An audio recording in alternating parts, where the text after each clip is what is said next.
afternoon, day after the inauguration of President Trump, January 21st. I first want to start out by saying it's so refreshing that I can speak on any issue that concerns me without the threat of being, censored, or the feeling that I can't speak because I'll be censored for any ridiculous reason. So I appreciate the fact that I'm able to speak on this channel my own feelings, my own thoughts, without repercussion. I really appreciate that. So what I'm going to do is go over all of the presidential actions, basically the executive orders, through the White House site. We're going to go over it and we're going to discuss it. So let me see here. I may have to make this into so many videos because I don't know how long it's going to take to go through these. Some of them I might want to go into more deeply. So we're going to start here. So right now, the first one we have is guaranteeing the state's protection against invasion, of course. Restoring names that honor American greatness. He said that in his inaugural address, I believe. Changing back Mount Denali to Mount McKinley. I didn't even realize that actually had changed. I guess I'd forgotten. It'd been a while and I never really thought about it, but okay. Let's see. Designating cartels and other organizations as foreign terrorist organizations and especially designated global terrorists. Reforming the federal hiring process and restoring merit to government service.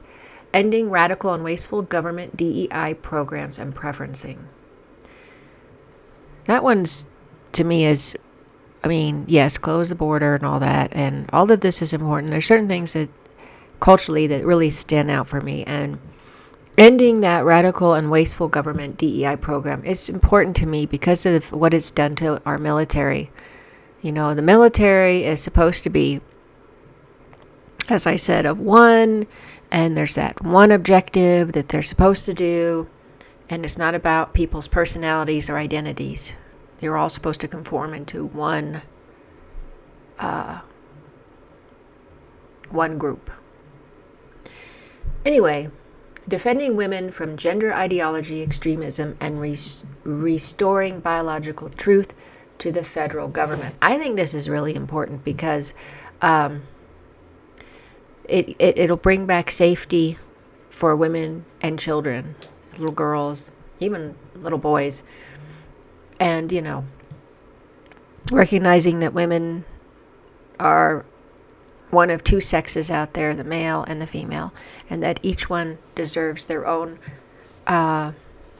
privacy and their own rights. They're human. They need both should have those rights.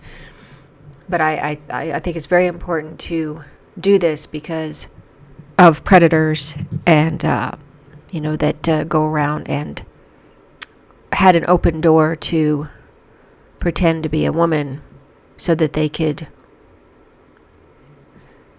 do things to women that were not good.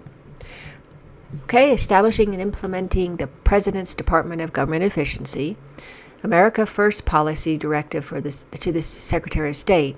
Now, I went into this one because I wanted to know exactly what that entailed. So when I went into that, it said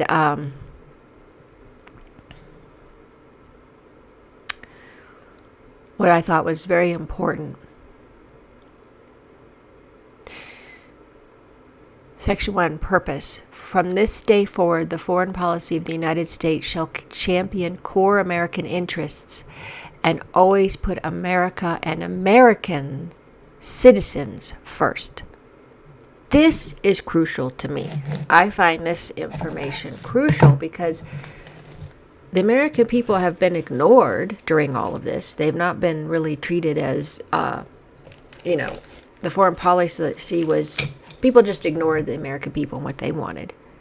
And, nobody was able to vote if we should go to war over thing. I think that should have been a ballot initiative that American citizens should vote if they want our troops and us to go to war with whomever. I think that should be, the citizens should be allowed to vote on that. In fact, I think it's important because it's the citizens that usually end up having to go to war, in the military and whatever case. It's their right to make that decision. It impacts them, their family members, that go into the military. So I thought that was important.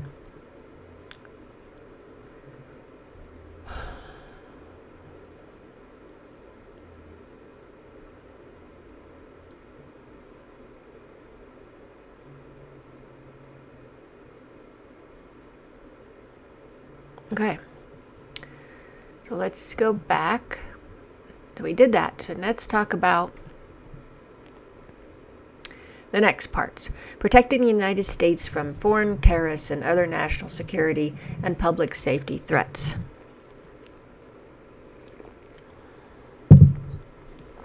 I could go into that, but right now I just want to go on. Unleashing Alaska's extraordinary resource potential. Should we look at that?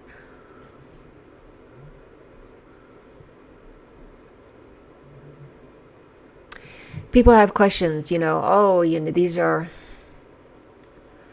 Okay, so the policy, okay, let's see what it says.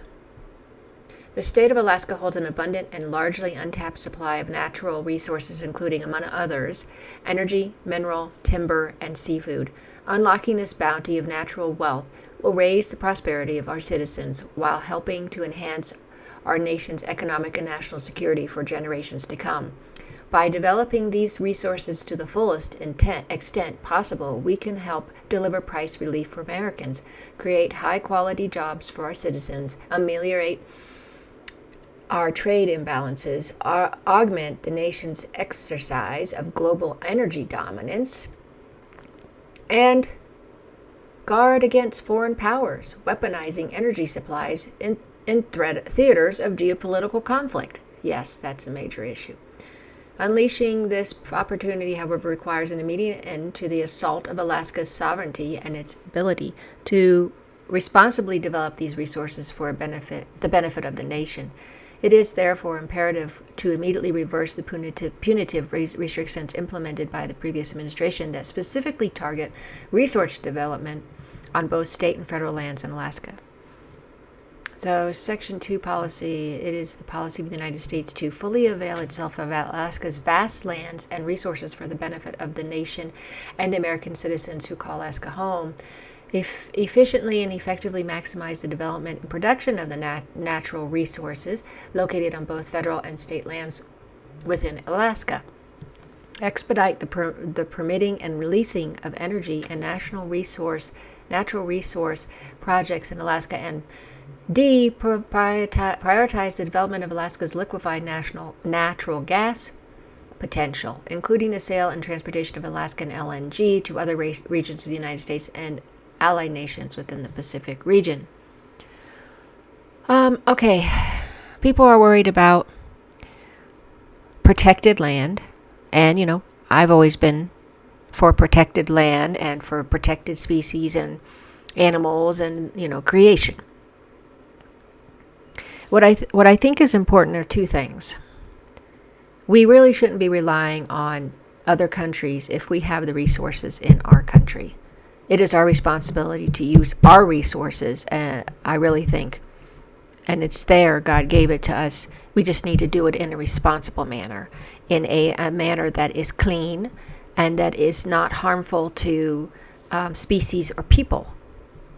And when you realize that most of the alternative energy programs aren't much better than oil or gas, you'll come to see that the real answer to this is just a safer, cleaner way to get our energy.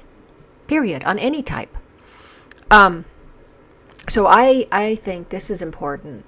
Yes, we don't want the animals to be hurt. We don't. And I was, during the time when we had the DAPL fight, and I forget if it was North or South Carolina, North or South Dakota, that affected a Native American tribes' land, their sacred land, their sacred burial area, their water source.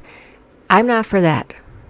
What I would suggest is as long as it's not impeding on people's homes, so you must go around it. You must find a different way to put in your pipes. That's just, I mean, I don't know much about how that all works, but I think that we need to be respectful of sacred lands.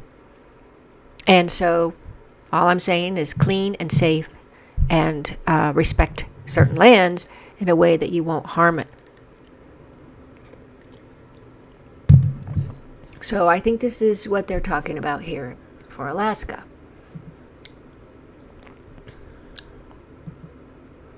Let's see what we have here. Protecting the American people against invasion. The Organization for Economic Cooperation and Development Global Tax Deal. Well, let's see what this is, because I'm not familiar with that. If I can get in there, if it's going to let me. I guess it's not going to let me now. Oh, here it is. Okay.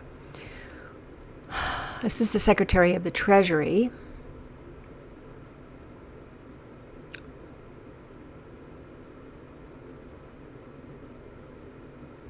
So what's this global tax deal? The OECD global tax deal supported under the prior administration not only allows extraterritorial jurisdiction over American income, but also limits our nation's ability to enact tax policies that serve the interests of American businesses and workers. Because of the global tax deal and other discriminatory foreign tax practices, American companies may face retaliatory international tax regimes if the United States does not comply with foreign tax policy objectives. This memorandum recaptures our nation's sovereignty and economic competitiveness by clarifying that the global tax deal has no force or effect in the United States. So let's see, applicability of the global tax deal. The Secretary of the Treasury and the permanent representative of the United States to the OECD shall not notify the OECD that any commitments made by the prior administration on behalf of the United States with respect to the global tax deal have no force or effect within the United States absent an act by the Congress adopting the relevant provisions of the global tax deal. The Secretary of the Treasury and the United States Trade Representative shall take all additional necessary steps within their authority to otherwise implement the findings of this memorandum. Options for protection from discriminatory and extraterritorial tax measures. The Secretary of the Treasury, in consultation with the United States Trade Representative, shall investigate whether any foreign countries are not in compliance with any tax treaty with the United States or have any tax rules in place or are likely to put tax rules in place that are extraterritorial or disproportionately affect American companies and develop and present to the President through the Assistant to the President for Economic Policy a list of options for protective measures or other actions that the United States should adopt to take in response to such non-compliance or tax rules. Okay, so I think we're getting an idea what this is. So, general provisions. Nothing in this memorandum. Okay. So, it seems like they want to be aware of what global taxes are out there that may be detrimental or not good for the American companies. Organization of the National Security Council and subcommittees. What is that?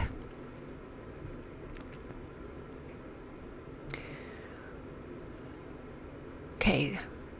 As President, my highest priority and responsibility is to ensure the safety and security of the United States and its people. The national and homeland security threats facing the United States are complex and rapidly evolving. These issues often do not fit neatly into the categories that single departments and agencies are designed to optimally address, a fact recognized and exploited by our strategic competitors and adversaries in their adoption of whole of government and even whole of society approaches. The United States government's decision-making structures and processes to address national security challenges must therefore be equally adaptive and comprehensive.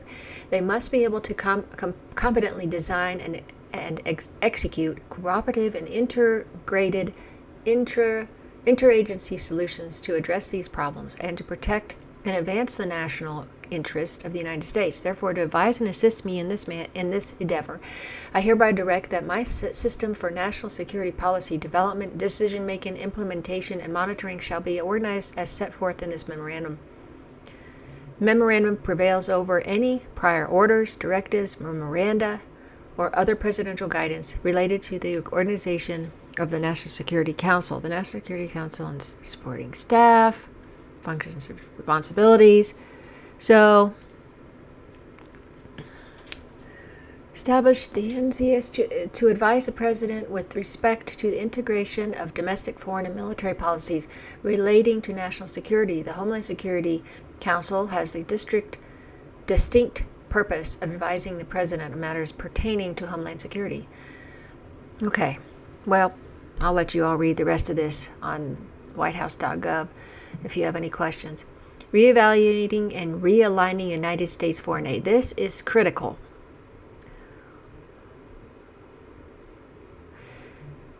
Purpose. The United States foreign and industry and bureaucracy are not aligned with American interests and in many cases antithetical to American values. They serve to destabilize world peace by promoting ideas in foreign countries that are directly inverse to harmonious and stable relations internal to and among countries.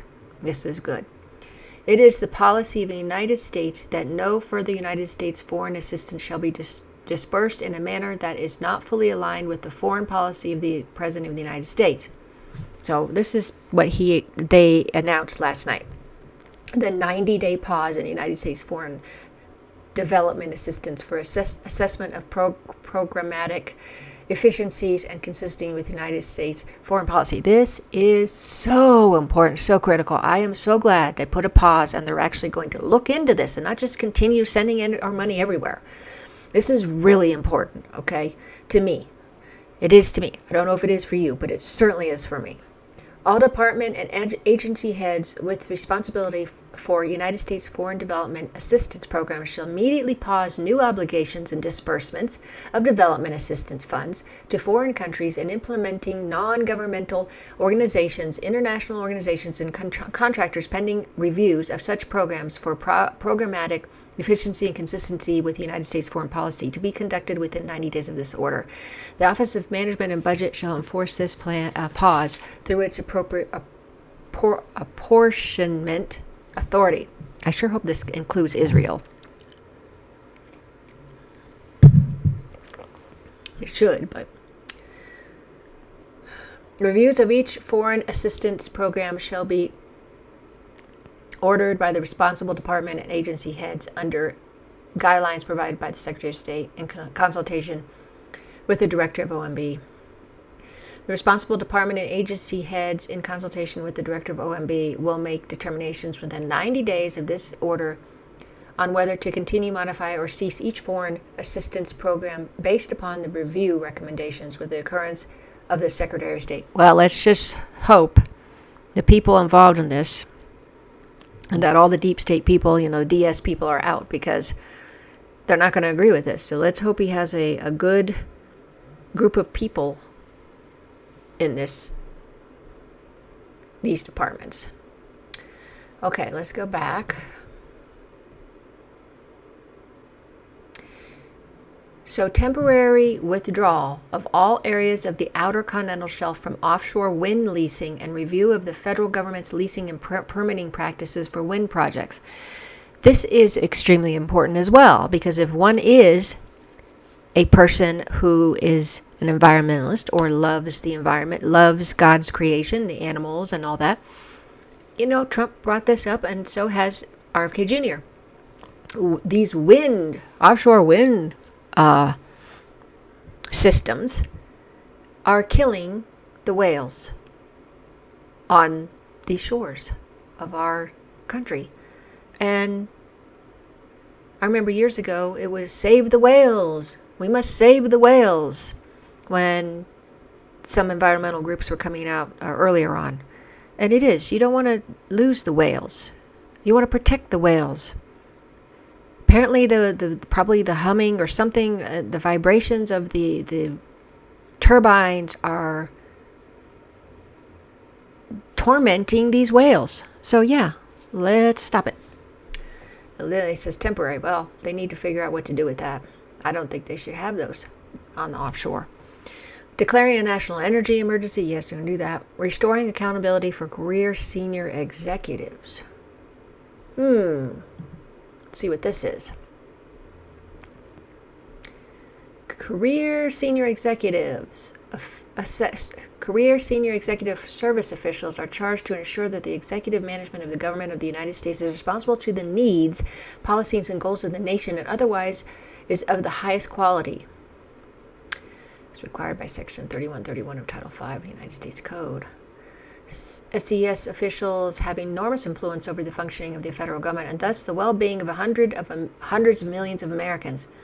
As the Constitution makes clear and as the Supreme Court of the United States has reaffirmed, the executive power, all of it, is vested in a president who must take care that the laws be faithfully executed. Financial Protection Bureau. Oh, that was a case.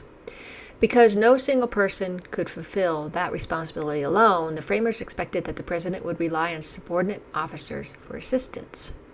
The president's power to remove subordinates is a core part of the executive power vested by Article 2 of the Constitution and is necessary for the president to perform his duty to take care that the laws be faithfully executed. Because SES officials wield significant governmental authority, they must serve at the pleasure of the president. Only that chain of responsibility ensures that SES officials are properly accountable to the president and the American people. If career SES officials fail to faithfully fulfill their duties to advance the needs, policies, and goals of the United States, the president must be able to rectify the situation and ensure that the entire executive branch faithfully executes the law. For instance, SES officials who engage in unauthorized disclosure of executive branch deliberations violate the constitutional rights of Americans, refuse to implement policy priorities, or perform their duties inefficiently or negligently should be held accountable. The president must be able to trust that the executive branch will work together in service of the nation. I think this is because of all the people that backstabbed him in his last term. So they want to make sure that that doesn't happen. And he does want to show that the executive power, of the executive branch, because most presidents haven't had too much power to do anything. It's just been the DS that's been behind the scenes doing all this, especially in Biden's, when we learned that Biden didn't even know what he was signing on a lot of his executive orders and things. So I can see why it's important for this. Let's just hope that if we can get rid of the DS, I think then it'll be good for the president if we have a decent president who's not a puppet. But, that's my own worries. Let's go on. Okay, I don't know how long I've been on, but I'm going to take a minute to stop the video, and then I'll go to part 2 here so that I'm not taking up too much time. Although I'm not really sure when I started with it. Well, okay, I'll finish up this page.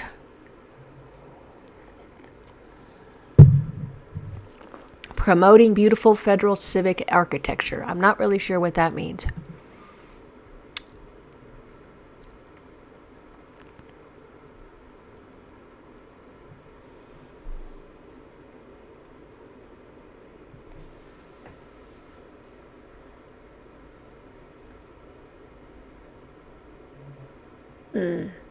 Okay.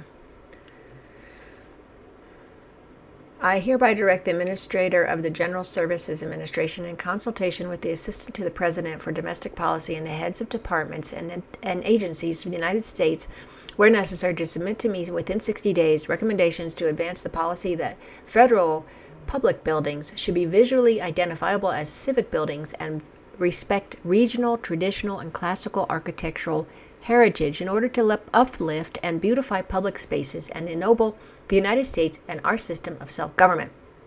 Such recommendations shall consider appropriate revisions to the guiding principles for federal architecture and procedures for incorporating community input into federal building design selections.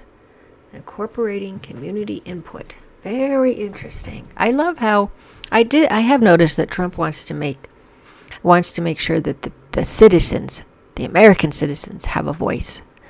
This I have noticed, and I think that is wonderful, and is an important aspect. I mean, we are the ones that, the government works for us.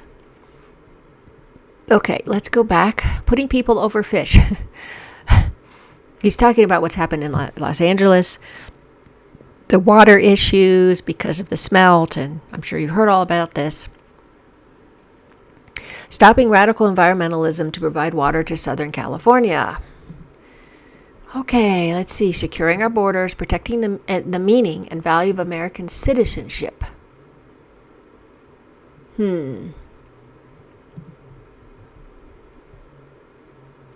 privilege of United States citizenship is a priceless and profound gift. The 14th Amendment states all persons born or naturalized in the United States and subject to the jurisdiction thereof are citizens of the United States and of the state wherein they reside. That provision rightly repudiated the Supreme Court of the United States' shameful decision in Dred Scott versus Sanford, 60 U.S., which misinterpreted the Constitution as permanently excluding people of African descent from eligibility for United States citizenship solely based on their race.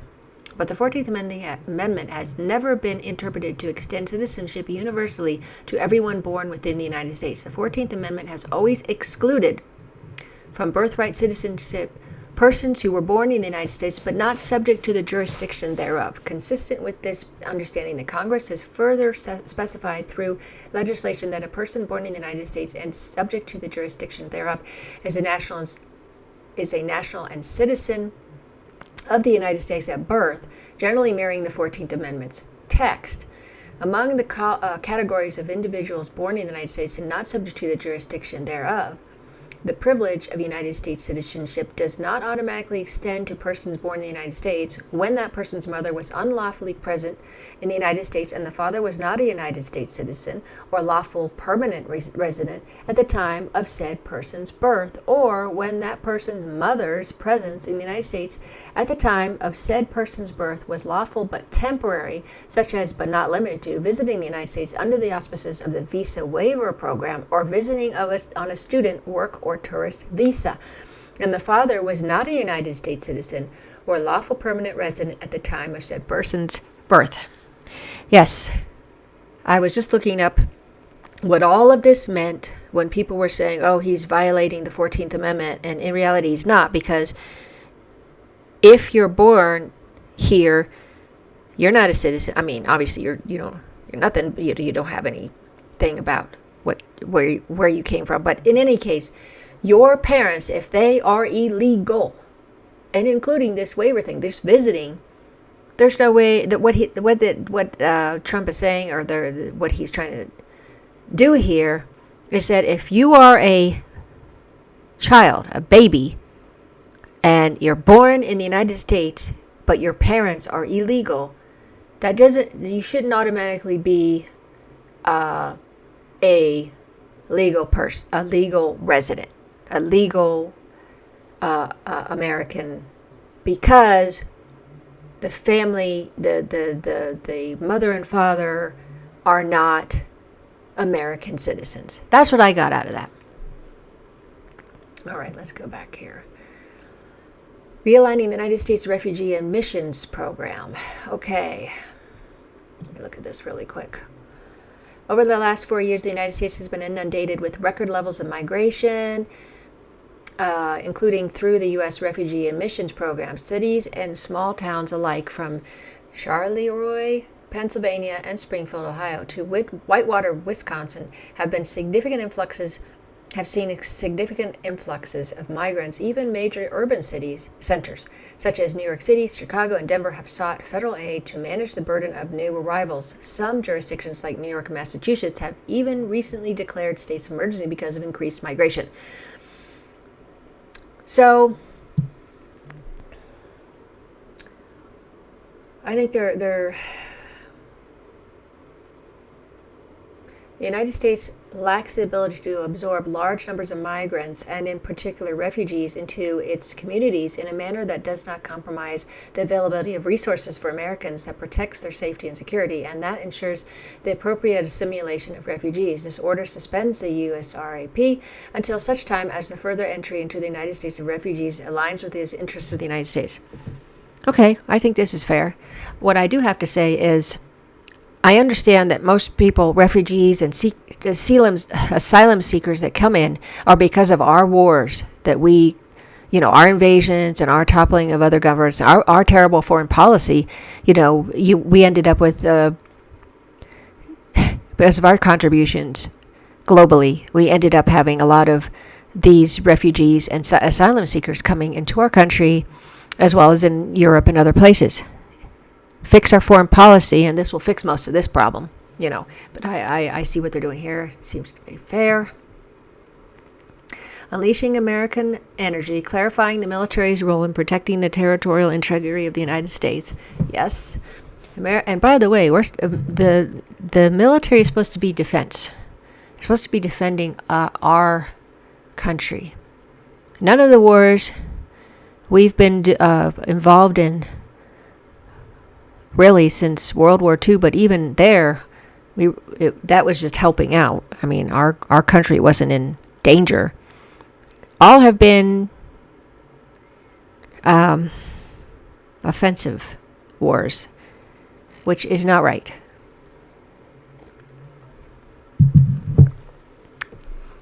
Okay, America First trade policy, we know about that. Memorandum to resolve the backlog of security clearances for Executive Office of the Presidential Personnel. That seems important. Of course, declaring a national emergency at the southern border of the United States, holding former government officials accountable for election interference and improper disclosure of sensitive government information. Okay. I'm going to go over these things in my next video. Stay tuned. I will be back very soon. Thanks for watching. Please follow my channel.